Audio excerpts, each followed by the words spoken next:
Hello my dear friends, स्वागत है आपका पीके सक्सेस क्लास में। तो दोस्तों, आज हम लेकर चल रहे हैं एलिमेंट्री रो एंड कॉलम का ट्रांसफॉर्मेशन का जो सेकंड पार्ट है। उसमें पूछा जाता है कि रैंक ऑफ मैट्रिक्स, कि किसी भी मैट्रिक्स की रैंक क्या होती है। तो दोस्तों, आज हम स्टार्ट करते हैं रैंक ऑफ मैट्रिक्स। तो दोस्तों, बने रहिए और देखते रहिए इस वीडियो को लास्ट तक। ठीक है दोस्तों, स्टार्ट करते हैं।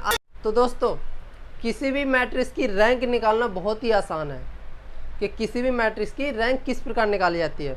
तो दोस्तों, अगर रैंक निकालने से पहले, किसी भी मैट्रिक्स की रैंक निकालने से पहले हमें पढ़ना पड़ेगा माइनर ऑफ मैट्रिक्स, कि किसी भी मैट्रिक्स की माइनर अधिक से अधिक कितने बन सकते हैं। ठीक है दोस्तों, तो सबसे पहले हम सीखेंगे कि माइनर ऑफ मैट्रिक्स क्या होता है। तो दोस्तों, माइनर ऑफ मैट्रिक्स होता है, जैसे सपोज करो आपको एक मैट्रिक्स दिया हुआ है। आपको एक मैट्रिक्स दिया हुआ है जैसे कि A बराबर 2 4 6 8 3 2 9 1 0 5 3 1। ठीक है दोस्तों, सपोज करो आपको ये इस 3/4 ऑर्डर का एक मैट्रिक्स दिया हुआ है और इसमें कितने सारे हाईएस्ट माइनर बन सकते हैं। स्क्वायर यानी स्क्वायर मैट्रिक्स इसमें कितने बन सकते हैं, 3/3 का, 2/2 का। 4/4 का बन नहीं सकता क्योंकि यहाँ 4 रो है ही नहीं, पर 4 कॉलम है। तो ऐसा नहीं होने का, क्योंकि हाईएस्ट जब ही बनेंगे जब इसका स्क्वायर बनेगा, कि जब ये स्क्वायर मैट्रिक्स में होगा। तो दोस्तों, माइनर बनाने के लिए जैसे कि हमें हाईएस्ट माइनर बनाना है, तो इसमें 3/3 के कितने माइनर बनेंगे। तो दोस्तों, एक तो ये बन गया। ठीक है, तो एक माइनर तो ये बन गया, और उसके बाद जो सेकंड माइनर आएगा वो आएगा ये वाला। पहले हमने शुरू के 3 कॉलम ले लिए, उसके बाद दूसरा कॉलम, दूसरा तीसरा और चौथा। अब हमने पहला कॉलम लिया, दूसरा कॉलम लिया और लास्ट का कॉलम ले लिया। तो 3 माइनर हो गए 3/3 के। उसके बाद फिर 2 4 और 4 6 और 8 को ले लिया। तो हमारे कितने हो गए, 4 माइनर। दोस्तों, 4 माइनर तो हो गए इसके। अब हमें किसी भी मैट्रिक्स के 3/3 के अधिक से अधिक कितने माइनर बन सकते हैं, 4। बट 2/2 के तो बहुत सारे बन सकते हैं। यदि हम 2/2 के माइनर बनाने चाहें तो कितने बनेंगे हमारे, देखिए आप, जैसे कि एक ये है 2/2 का, एक तो ये बन गया। ठीक है दोस्तों, एक ये माइनर बना, दूसरा ये वाला बन गया। ठीक है, तीसरा ये बना। उसके बाद हम बहुत सारे बन सकते इसमें, फिर ये वाले बन गए, एक माइनर ये बना, फिर ये वाला बना। तो यानी 2/2 के असंख्य बन जाएंगे माइनर। तो दोस्तों, इसमें हाईएस्ट जो बनेंगे 3/3 के, वो 4 ही माइनर बनेंगे। आई होप दोस्तों आपको समझ में आया होगा कि ये माइनर क्या है। तो दोस्तों, इसके बाद अब आती है बहुत ही इम्पोर्टेंट, जो कि है रैंक ऑफ मैट्रिक्स, कि किसी भी मैट्रिक्स का रैंक किस प्रकार निकाला जाता है। तो दोस्तों, एक हम एग्जांपल लेकर आपको बता रहे हैं कि इसमें रैंक ऑफ मैट्रिक्स कैसे निकालेंगे।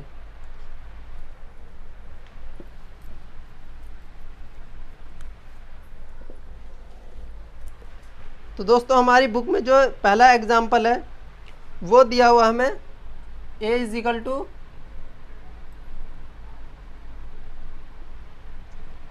1 1 2 2 3 5 3 5 8।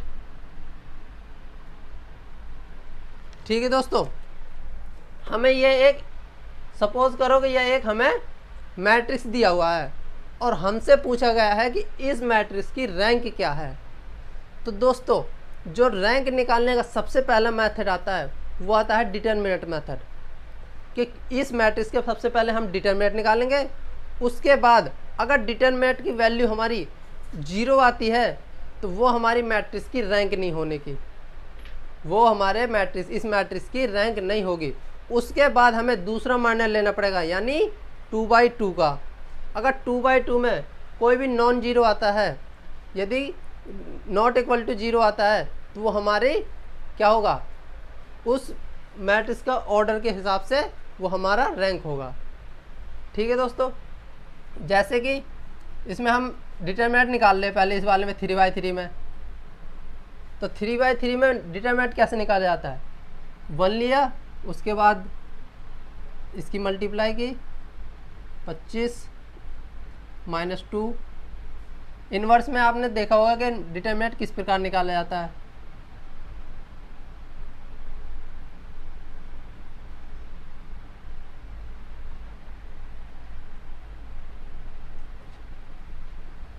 तो दोस्तों इसे सॉल्व करेंगे हम, -1 -2 तो -2 +3 -1, तो -1 माइनस माइनस प्लस 2 दूनी 4, और यहाँ पर माइनस है तो 3 1 जा 3 -3, और -1 और -3 कितने हो गए दोस्तों, -4 और +4 = 0। दोस्तों इसका हमारा जो डिटरमिनेंट हमारा निकल गया वो आया 0। अगर दोस्तों डिटरमिनेंट हमारा 0 आता है तो वो हमारे 3/3 के हिसाब से वो हमारा रैंक नहीं होगा। अब हम माइनर लेंगे 2/2 का, अब हम माइनर लेंगे 2/2 का। यदि 2/2 में भी 0 आता है तो उसकी मैट्रिक्स जो होगी वो अलग ही निकल के आएगी। जैसे कि हम 2/2 का लेंगे, हम कोई भी 2 ये ले सकते हैं 2, या फिर ये ले लो, चाहे ये ले लें। उसके बाद हम ये दोनों ले रहे हैं 2/2 में, तो दोस्तों a बराबर जैसे 1 1 2 3, ये हमने 2/2 का एक मैट्रिक्स ले लिया, माइनर ले लिया। तो दोस्तों अगर हम इसका डिटरमिनेंट निकालेंगे, अगर हम इसका डिटरमिनेंट निकालेंगे तो 3 1 जा 3 एंड 2 1 जा 2, तो दोस्तों ये आया हमारा 1 जो कि नॉट इक्वल टू 0। ये 1 आया जो कि 0 के बराबर नहीं है। यदि यहाँ पर 0 नहीं आता है तो वो हमारी आएगा रैंक ऑफ मैट्रिक्स। तो दोस्तों अगर यहाँ पर 0 की जगह हमारा कुछ और वैल्यू आ जाती, अगर 3/3 में, पहले हमने 3/3 का लिया ये डिटरमिनेंट, अगर 3/3 में यहाँ अगर कुछ 0 के अलावा कुछ भी आ जाए तो वो हमारी 3/3 में रैंक कौन सी होगी, 3 होगी, रैंक 3 होगी। बट यहाँ पर आ गया 0 होगी जो कि रैंक इसकी 3 नहीं होगी। उसके बाद हम एक दूसरा माइनर लेंगे जो 2/2 का, अगर उसका मान जो आया हमारा वो आया 1, अगर 1 आया यहाँ पर जो कि 0 के बराबर नहीं है तो 2/2 में रैंक होगी हमारी 2 की, कि इस मैट्रिक्स की जो रैंक निकल के आई हमारी, रैंक ऑफ मैट्रिक्स की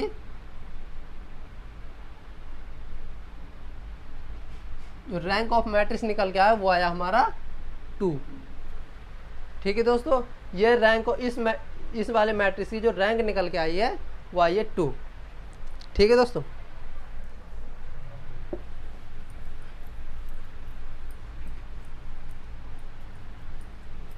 एक और एग्जांपल हम सॉल्व करते हैं। जो सेकंड एग्जांपल है वो हम ले रहे हैं।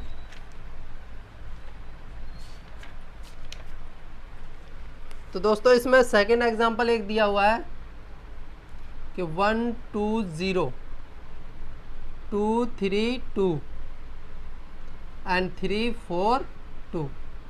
दोस्तों हम इसका पहले डिटरमिनेंट निकालेंगे, इस मैट्रिक्स का हम डिटरमिनेंट निकालेंगे।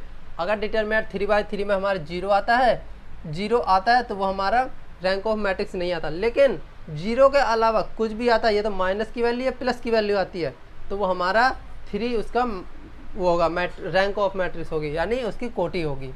तो दोस्तों ए का हम मॉडुलस निकालते हैं, 1 3 दूनी 6 4 दूनी 8 -2 2 दूनी 4 -0 और 2 +3 2 दूनी 4 -0, इसका -2 × 4 +3 × 4, तो -2 4 दूनी 8 एंड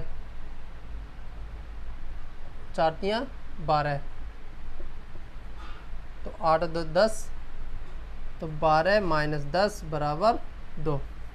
दोस्तों इस वाले मैट्रिक्स में हमारा 0 नहीं आया, जो कि ये जो 2 आया है वो 0 के बराबर नहीं है, नॉट इक्वल टू 0, यानी ये जो हमारा 2 आया है वो 0 के बराबर नहीं है। तो दोस्तों हम कह सकते हैं कि इसकी जो रैंक निकल के आई है वो आई है हमारी 3। दोस्तों इसकी जो रैंक ऑफ मैट्रिक्स निकल के आएगा वो होगा R इजिकल टू वो 3।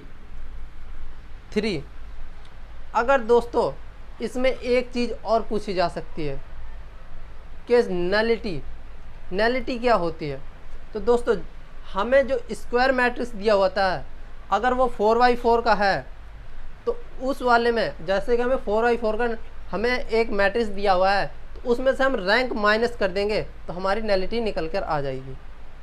जैसे कि अब हमें इस वाले में नलिटी निकालनी है तो हमारा किस स्क्वायर का मैट्रिक्स है, यानी किस ऑर्डर में दिया हुआ है, 3x3 में, 3x3 में है, तो हम इसका नलिटी निकालेंगे तो कैसे निकालेंगे।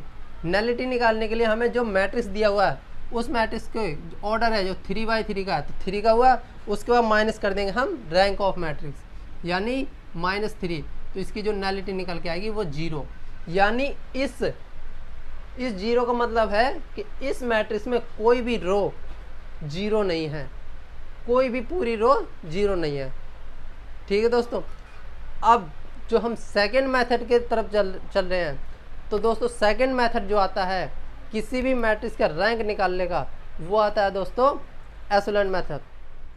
तो दोस्तों एशेलन मेथड क्या होता है, सबसे पहले हमें ये जानना पड़ेगा कि एशेलन मेथड क्या होता है।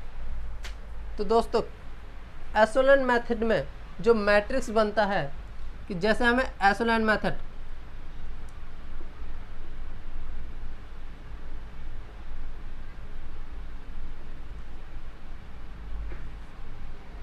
दोस्तों एशेलन मेथड में क्या होता है कि जैसे हमें कोई मैट्रिक्स दिया हुआ है तो हमें एशेलन मेथड बनाने के लिए, एशेलन मेथड में बनाने के लिए हमें मैट्रिक्स में सबसे पहले जो यहाँ पर 1 पर जो एलिमेंट होना चाहिए वो दोस्तों 1 होना चाहिए। यहाँ पर दोस्तों 1 होना चाहिए। एशेलन फॉर्म में बनाने के लिए हमें यहाँ पर पहले 1 में क्या होना चाहिए, 1। उसके बाद आप कुछ भी हो सकता है, 0 भी हो सकता है, 2 भी हो सकता है, 3 भी, बट सबसे पहले में वहाँ पर 1 होना चाहिए। अगर वहाँ पर 1 नहीं है तो आपको ऑपरेशंस लगा के वहाँ पर 1 बनाना पड़ेगा। उसके बाद जो यहाँ पर इसके जो नीचे होगा, इसके नीचे आएगा जस्ट 0, यहाँ पर 0 होना चाहिए, दूसरी रो में 0, उसके बाद आना चाहिए 1। 0 के बाद जो दूसरा एलिमेंट आएगा वहाँ पर 1 होना चाहिए। ठीक है, तो 1, अगर यहाँ पर 1 नहीं है, अगर 0 आता है तो जो भी आएगा 0, तो 0 के बाद फिर वही 1 आना चाहिए। यानी कि अगर उसके आगे 0 आ जाए तो हमें वहाँ पर 1 पहला डिजिट 1 लाना पड़ेगा, 0 के बाद 1। तो दोस्तों और बाकी कुछ भी हो सकता है, यहाँ पर -, +2, 1, 4 कुछ भी हो सकता है। और इसके आगे जो थर्ड रो में आएगी तो वो तो 0 के नीचे 0, फिर यहाँ भी 0, इसके नीचे भी 0, और जो दूसरी वैल्यू आएगी वो भी हमारी 1 होनी चाहिए। हाँ दोस्तों 1 होनी चाहिए। अगर नहीं 1 है, 0 आता है तो 0 लगा दो, उसके बाद फिर 1 होना चाहिए। यानी हमें यहाँ पर एक तरीके से डायगोनल बनेगा जो कि 1 होना चाहिए डायगोनल में। और उसके नीचे की वैल्यू हम इसे अपर ट्रायंगुलर मैट्रिक्स भी नहीं कह सकते, क्योंकि यह अपर ट्रायंगुलर मैट्रिक्स में डायगोनल के नीचे की वैल्यू सभी 0 होती है। बट यहाँ तो पूरे में भी 0 हो सकते हैं, सभी में 0 हो सकते हैं, बट जो पहला 0 के बाद का जो एलिमेंट आएगा वो 1 होना चाहिए, 1 यहाँ पर। दोस्तों ये होता है हमारा एशेलन मेथड। तो दोस्तों किसी भी मैट्रिक्स में एशेलन मेथड का उपयोग करने के लिए हम एक मैट्रिक्स मानते हैं कि सपोज करो एक मैट्रिक्स दिया हुआ है हमें, दोस्तों बुक का ही हमें एक मैट्रिक्स मान रहे हैं कि हमें एक मैट्रिक्स दिया हुआ है जो कि है 1 1 2 1 1 2 एंड 2 4 6 2 4 6 एंड 3 2 5 3 2 5। ये हमें एक मैट्रिक्स दिया हुआ है और इसे दोस्तों हमें सबसे पहले हमें इसे चेंज करना है एशेलन पर, एशेलन फॉर्म पर हमें इसे चेंज करना है। तो एशेलन फॉर्म क्या कहता है कि सबसे पहले यहाँ पर 1 होना चाहिए, उसके बाद 0, फिर 1 होना चाहिए, उसके बाद कुछ भी होना चाहिए, उसके बाद फिर 0 फिर 1, मतलब इसी प्रकार चलता चला जाएगा। अगर यहाँ पर 0 आता है तो इसके बाद 0 फिर 1 होना चाहिए, यानी ये हमारा एक एशेलन मेथड होता है। इसे भी हम ऑपरेशंस लगा के एशेलन मेथड में, एशेलन फॉर्म पर हम कन्वर्ट करेंगे। ठीक है दोस्तों, एशेलन फॉर्म में कन्वर्ट करने के लिए सबसे पहले हम जो ऑपरेशंस लगा रहे हैं वो लगा रहे हैं दोस्तों कि R2 के स्थान पर R2 के स्थान पर R2 माइनस R1। ठीक है दोस्तों, R2 के स्थान पर R2 minus R1 and R3 के स्थान पर R3 माइनस 2R1, R3 के स्थान पर 2R1। तो दोस्तों पहला हम इसमें वो लगा रहे हैं ऑपरेशंस जो कि है R2 के स्थान पर, यानी 1 2 3। यहाँ तो 1 दिया हुआ है, हमें ऑलरेडी 1 दिया हुआ है। यहाँ पर एशेलन फॉर्म में कन्वर्ट करने के लिए यहाँ पर 1 होना चाहिए। ठीक है दोस्तों, यहाँ पर 1 होना चाहिए जो कि हमें ऑलरेडी 1 दिया हुआ है। अब यहाँ बनाएंगे हम 0, ये रहा। तो दोस्तों हम बनाते हैं कि R2 के स्थान पर R2 माइनस R1, 1 में से 1 गया 0, 4 में से 2 गया 2, और 2 में से 3 गया -1, 2 माइनस 3 -1 एंड अब R3 के स्थान पर R3 माइनस 2R1, R3 के स्थान पर 2R1 माइनस, तो R3 माइनस 2R1 क्या करें, 2 में से 2 माइनस 2 0 एंड 2 2 ज़ा 4, 6 माइनस 4 2, 6 माइनस 4 2 एंड 3 दूनी 6 और 5 माइनस 6, 5 माइनस 6 -1। तो दोस्तों आपके इन दोनों वैल्यू पर ही हमारा 0 आ चुका है। अब बनाएंगे दोस्तों हम इधर भी 0 बनाएंगे या 1 बनाएंगे। दोस्तों यदि हमारा 0 बनता है, तो 0 बनाएंगे, अगर नहीं बनता है तो 1 तो बनेगा ही बनेगा, चाहे हम उसमें कोई सा भी ऑपरेशन लगाएं। तो दोस्तों अब क्या करते हैं हम कि R2 के स्थान पर, दोस्तों R2 के स्थान पर यदि हम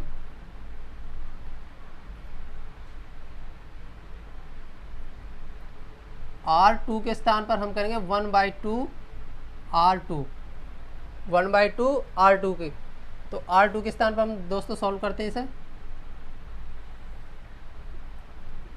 A is equal to 1 2 3 and 0 1, 1/, यहाँ 2 है और 1/2 से हमें R2 में मल्टीप्लाई करनी है। उसके बाद यहाँ पर आ गया 1, यहाँ आ गया -1/2 एंड ये रहा 0 2 -1, 0 2 -1।